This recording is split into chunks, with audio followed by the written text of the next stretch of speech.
The Philadelphia Eagles are headed to the Super Bowl with Jalen Hurts and a dominant defensive line. And I'm going to tell you exactly why the Falcons should follow that exact blueprint to build around Desmond Ridder and to build up in the trenches this offseason. You are Locked On Falcons, your daily Atlanta Falcons podcast. Part of the Locked On Podcast Network, your team every day.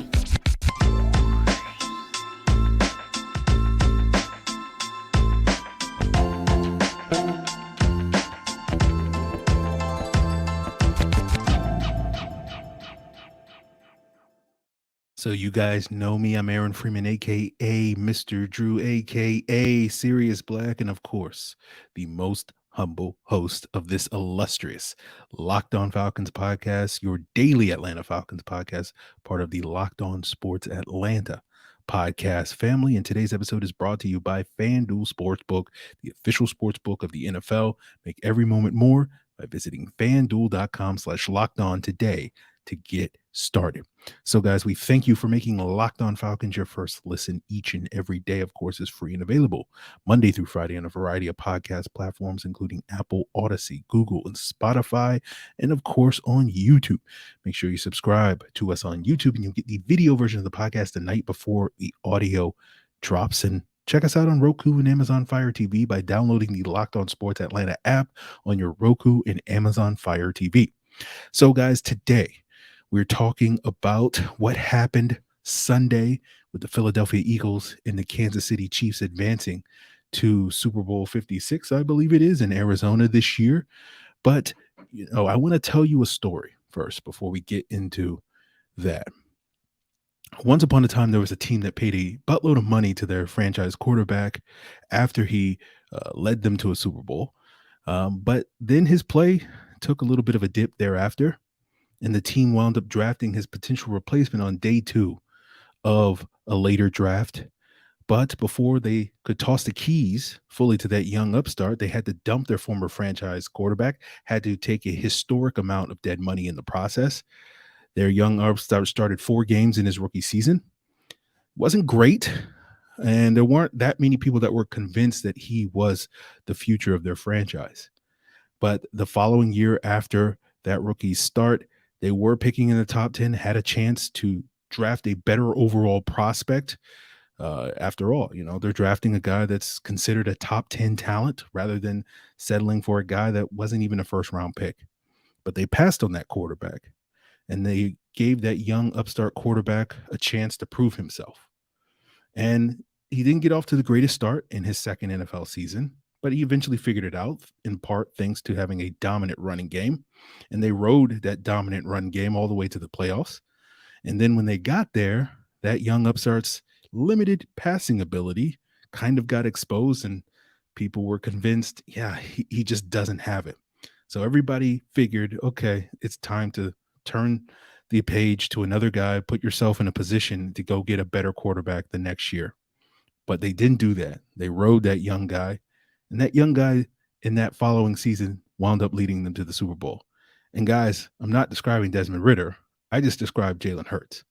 Now, I could be describing Desmond Ridder because I think that is potentially the path forward for the Atlanta Falcons following the Philadelphia Eagles blueprint. And sure, I fudged a couple of details and blurred the timeline a little bit to make the point. But what you're going to hear probably in the comments of this very video and elsewhere is people will insist, well, Desmond Ridder isn't like Jalen Hurts. Sure, Desmond Ridder in his rookie season wasn't like Jalen Hurts in his third NFL season, but Desmond Ridder, looked a lot like Jalen Hurts in his first season as well, was a guy that you just weren't 100% sold on. And, if you focus on, well, Ridder isn't Hurts, I think you missed the point of the story, right? Because very few people, and you can go talk to the Locked On Eagles and go check out their podcast, and very few people thought Jalen Hurts would be here where he is today. No one thought he'd be a future MVP candidate, MVP runner-up, right? Especially after those first 4 starts in 2020, they simply saw him as a bridge quarterback. And the reason why Jalen Hurts is now leading the Philadelphia Eagles to the Super Bowl is not because he's some physically gifted quarterback. Sure, Jalen Hurts is a very athletic quarterback, one of the better running quarterbacks in the NFL, has a very good arm, all those various things. But the reason why Jalen Hurts is here and the Philadelphia Eagles are here is not because of those physical attributes, guys. It's because the intangibles, the character, the leadership, the work ethic, those are the things that led Jalen Hurts to this point to get better year after year after year, not some athletic gifts. So I think those are the things that people need to be focused on when we talk about Desmond Ridder. It's not the arm strength. It's not all that stuff. It's, is he the warrior? Is he the competitor? Is he the leader? Time will tell on that, but I think Desmond Ridder does check a lot of those boxes to make you feel good about building around him in the future. And, before we move on from this conversation, just a couple of stats I just want to throw at you. Jalen Hurts' adjusted net yards per attempt after his rookie season, 4 starts that he had. By the way, the Eagles were 1-3 during those starts. 5.85. You know what Desmond Ridder's was after his 4 starts? 5.77. So roughly the same. And if you look at Jalen Hurts' passing grade, according to PFF, in his 4 starts, it was a 57.5. Desmond Ridder's is a 60.1. So they're about at the same starting point, with arguably Ridder being slightly ahead of Jalen Hurts, at least based off of PFF metrics, where their starting point out. So again, he's off to a little bit of a better start than Jalen Hurts was when he started. And again, look where he got. But of course, beyond just comparing the two quarterbacks, the obvious difference between the Atlanta Falcons and the Philadelphia Eagles is the Eagles' dominance in the trenches, and especially on the defensive side of the ball. And you sit here and say, we don't have what the Eagles have, and you'll be 100% right. But we got to build that, and it starts this offseason. We'll get into that as we continue today's episode, right? Because the hiring of Ryan Nielsen signals that we're headed in that direction, and we'll break that down as we continue today's Locked On Falcons. Valentine's Day is coming up, and that means romance is in the air. But I don't need to tell you that, because I'm sure you've already set your plans for weeks in advance on the calendar, and you've got that date planned and everything. But have you found a perfect gift? And whether you're looking to celebrate romance or you're looking to pop the question, you can find jewelry as unique as she is with the modern convenience of online shopping at BlueNile.com. At BlueNile.com, you can find the perfect piece for life special moments or create a custom engagement ring of her dreams. Their simple online tools at Blue Nile will let you choose the diamond shape, size, clarity, as well as setting style. You can take control and forget the usual hassles of jewelry shopping. And with Blue Nile's diamond price guarantee, they can meet or beat the price of any competitor. Every order is insured and arrives quickly in a discreet packaging that won't give away what's inside. Shipping is also free, and so are the returns. So right now, save up to 50% at BlueNile.com. That's BlueNile.com for 50% off. BlueNile.com. So, guys, as we continue today's Locked On Falcons, as you can probably guess, I'm filming from an undisclosed location, may be down here in Mobile.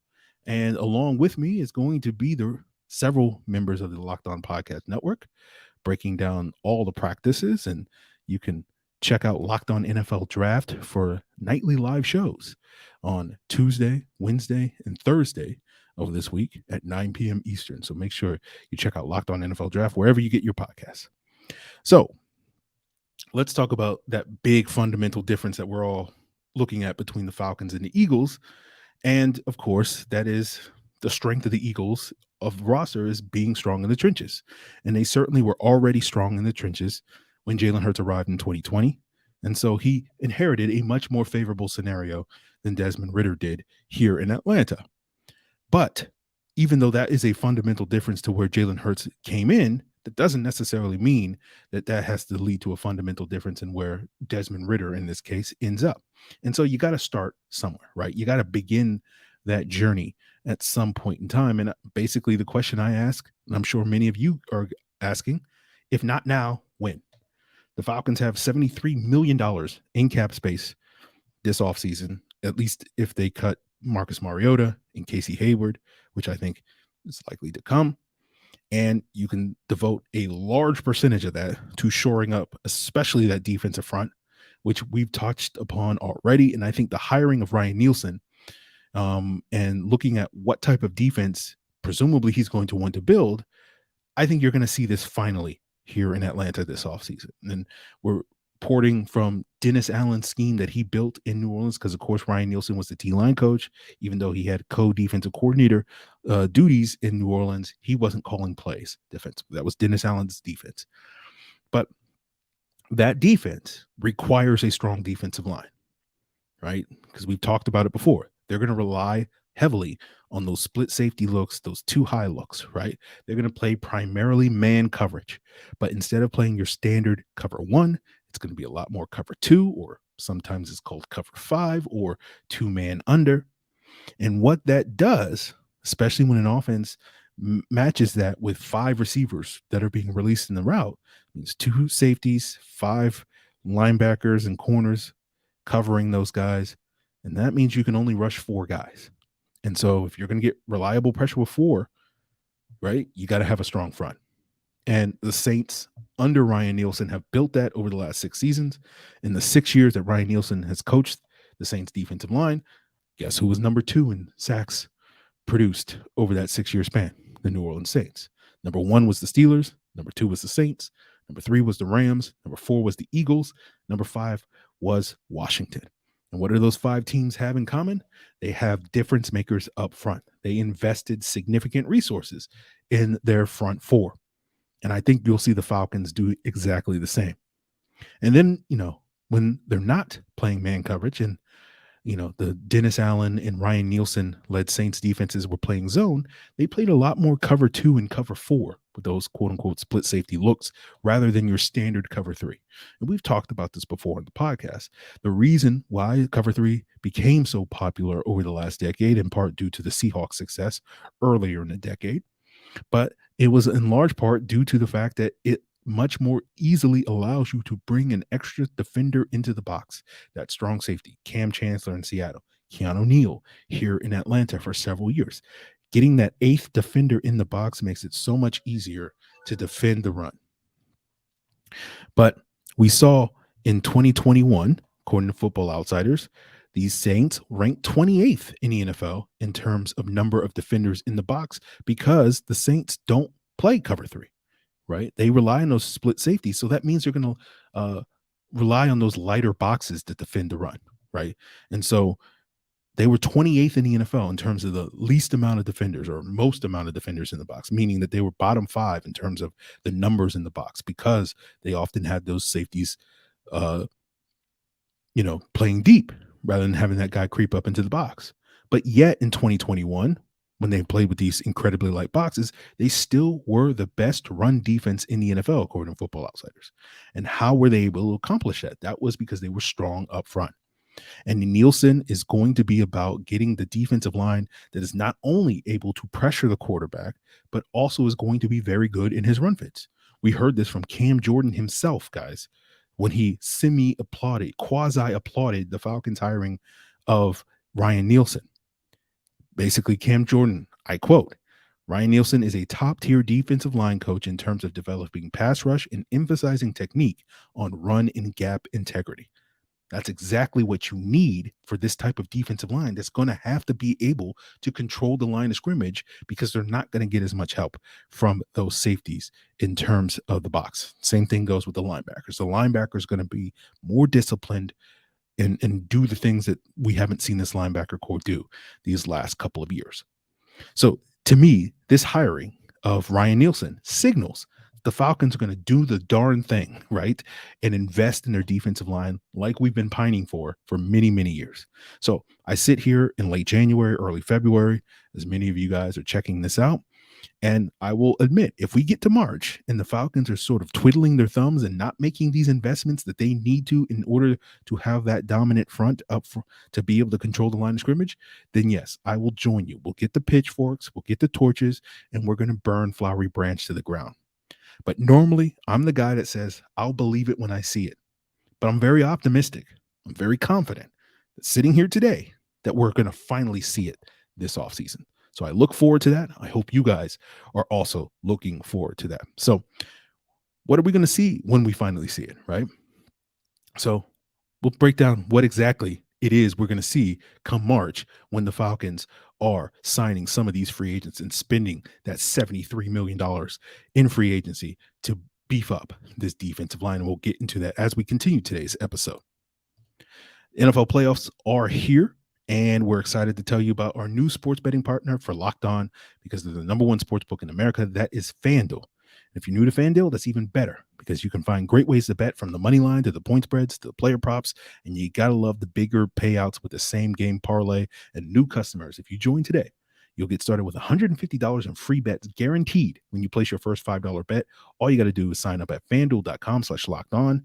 It's all on the app, where it's safe, it's secure, it's super easy to use. So football fans, don't miss out. Place your first $5 bet and get $150 in free bets, win or lose, at FanDuel.com/locked on. Make every moment more with FanDuel, official sportsbook partner of the NFL. So, guys, we're wrapping up today's Locked On Falcons. And we've talked a little bit about this on Saturday or Friday night, depending on when you check this out, when we broke down the initial news of the Ryan Nielsen hire and how it's likely, given this regime's background and trusting in their coaches, right? We've seen the last two offseasons, the primary players that the Falcons have brought into this building have been players that were previously known by this coaching staff, previously known by this front office, right? That's the thing that Arthur Smith and Terry Fontenot, they talk, Terry Fontenot especially, he's all about makeup. We got to have the right makeup, the right guys, right? And you only know that if you know the guys, right? And if you do your due diligence in the draft. But primarily with the veteran players, you got to do your research. And it's, obviously a coach is going to have someone who's already coached that player is going to have a little bit more info on which guys have the right makeup, rather than just going out there and spending all your money on sort of the big name players. But we'll see if the Falcons, veer from that strategy, or they continue to double down. But for the, sake of, easiness, we'll assume that the Falcons will continue to invest in that strategy, although they may make selective signings elsewhere. But today, the rest of today's episode, I do want to focus on some of the names that this coaching staff knows. And we've touched upon the former Saints all across the defense that are going to be free agents this offseason, that the Falcons will have all the money in the world to throw out any number of these guys. And it starts up front. Marcus Davenport, David Onyemata, Shai Tuttle, Kentavious Street, Tano Passigno, Sheldon Rankins, Taylor Stallworth, Mario Edwards, Tyler Davison. You pick any 3, 4, 5 of those names, Falcons can sign them all. Right? You move to the linebacker core. Caden Ellis, Quan Alexander, Alex Anzalone, AJ Klein, all players that have played in his Dennis Allen system over the last 6 seasons that are free agents this offseason. Right? You go to the secondary. CJ Gardner-Johnson, Eli Apple, JT Gray, PJ Williams, Von Bell. Right? So a lot of these guys, are high-level players. Davenport, Onyemata, Tuttle, Ellis, Gardner-Johnson. These are going to be probably upper level free agents, right? They're not going to be cheap, right? But I don't think these guys are going to break the bank in terms of what the Falcons can do. And I think maybe Gardner-Johnson probably would be the guy that would break the bank. And I do personally expect Philadelphia to prioritize bringing him back, but we'll see if they successfully can pull that off, given that they're up against the salary cap. And certainly, they may be a team that, hey, if they win the Super Bowl, they'll let some of these guys walk so that they can be in a position to reload, especially in a future where they have to pay Jalen Hurts all the money in the world to keep him in business. But Von Bell, we mentioned before, where we talked before on the Saturday about how, because of the split safety looks and Von Bell playing that Cincinnati system that plays a lot of too high coverages, maybe we want Von Bell a little bit more because he's more comfortable playing those too high coverages than Jesse Bates. But then I was reading an article by Oliver Connolly breaking down the Saints scheme from last summer, and he was talking about how Marcus Williams, who signed with the Ravens this past offseason, was, and how important he was to that Saints defensive success. And one of the things that Oliver noted was that, while Williams is, when he came out of Utah, was noted to be more of that ball hawking cover 3 single high safety, right? But he worked so well in the Saints split safety looks, despite their reliance on those too high coverages, because a lot of times his ability to be able to play those deep routes allowed the other safety, in this case Malcolm Jenkins, to be a lot more aggressive because he knows the guy next to him can cover up his mistakes, right? And that's interesting to me because we talked about this towards the end of the season when we were talking about some of Richie Grant's struggles. And one of the things I mentioned is if the Falcons played more split safety coverages, it could allow Richie Grant to be a lot more aggressive, right? And jumping some of those crossing routes that he'll see in those coverages because he knows he has that ball hawking safety, to cover up his mistakes. That Richie Grant can play that aggressive style of defense that we talked about. We talked about how it's easier. The notion is it's easier to try to rein somebody in, an over aggressive player, than trying to ramp up or rev up a passive player, right? And so that was the case with Richie Grant. And so the reason I bring that up is because I'm looking at Jesse Bates, right? In terms of finding that Marcus Williams, that guy that has that ball hawking center fielder cover 3 skill set, but putting him in the cover 2. Again, Jesse Bates playing in Cincinnati system, playing a healthy amount of cover 2 over there, as well as being that ball hawking single high safety. So we're back on the Jesse Bates bandwagon here on Locked On Falcons and saying that he is the analog for Marcus Williams. That, Marcus Williams was a big part of why that scheme worked so successfully in previous years. And in order to incorporate a similar style, bringing Jesse Bates to Atlanta, and you can sign Von Bell as well. Look, we got all the money, guys, so bring them all. That's what I say here and say, bring them all, right? So I say, bring them all here. Let's, let them all compete in camp, do all that stuff, and we'll see what works out. So we are back on Jesse Bates. So I just wanted to end it by saying, we seemed like we were moving off of Jesse Bates before when the weekend started. We're back on Jesse Bates with the weekend closing. So these are going to be things that we're going to continue to discuss, and sort of the other sort of details of Ryan Nielsen, aka Dennis Allen's scheme, and sort of the types of players that we can get it right. And the Bengals didn't make it to the Super Bowl this year, but one of the things that we talked about last year was the Bengals had I can't remember the exact numbers, but they were dead last in sacks in 2020, right? I think they had 17 sacks in 2020 or 19 sacks in 2020. Very similar to the 2021 Falcons. And then the Bengals, I think, went from 17 to 40 sacks in 2021 on their first trip to the Super Bowl. How did they do it? Via free agency. Trey Hendrickson, BJ Hill, DJ Reader. They signed a whole bunch of free agents, guys. Right. And so we'll break that down. We'll get back into that. We'll dust off that old episode that we did last year when we talked about how to fix the pass rush. Just basically, I'll just throw the whole episode back up again and then just add a couple of footnotes at the end to update the data. But it's basically, again, everybody, again, I have no problem with people saying we need to invest in the draft in terms of our pass rush. But if you want to see real difference, if you want to be able to be in a situation where Desmond Ridder is like Jalen Hurts and can have that supporting cast and have that defense that, along with all the development that goes on the offensive side of the ball, that can actually match that on the defensive side of the ball, it comes in free agency first and foremost. And that was going to be a point of emphasis here on Locked On Falcons for the coming weeks, that we can sit here and dream about draft. And that's fine, guys. You can want Miles Murphy or Tyree Wilson or Jalen Carter or whoever you want in the draft. I don't care.